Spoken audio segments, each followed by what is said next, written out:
tamamen TÜRES'in bakanlığa, Ticaret Bakanlığı'na yapmış olduğu bir teklif sonucu olan bir kanun. Üzerinde bir senedir beri çalışıyoruz.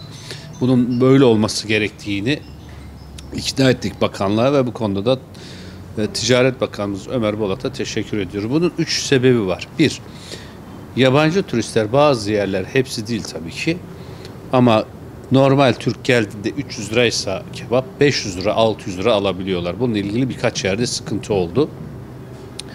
Ve biz dedik ki menüyü kapının önüne asma zorunluluğu getirelim. İsteyen müşteri baksın, orada kebap 300 lira, içeri girdiğinde de 500 lira olduğunda neden diye sorgulasın. Ki yapılamasın. Bu çift menü dediğimiz işi bitirdi.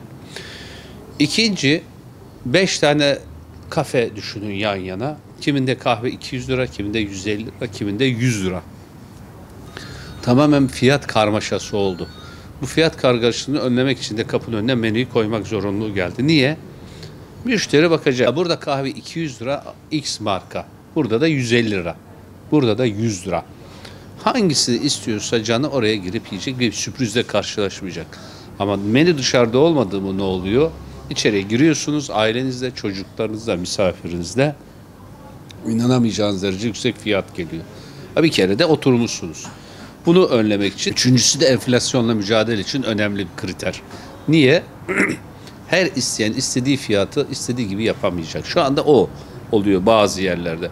Ama şimdi menü dışarıya bakınca müşteri bakacak. Burada bu fiyat böyle, burada böyle ve müşteri içeri girdiğinde sürprizle karşılaşmayacak. Onun için çok önemli bir kanun.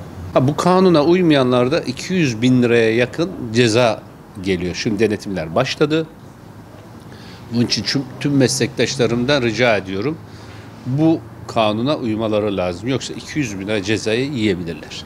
2024 yılında çok iyi beklentilerimiz var ve ümitliyiz. Şu anda gelen veriler de öyle.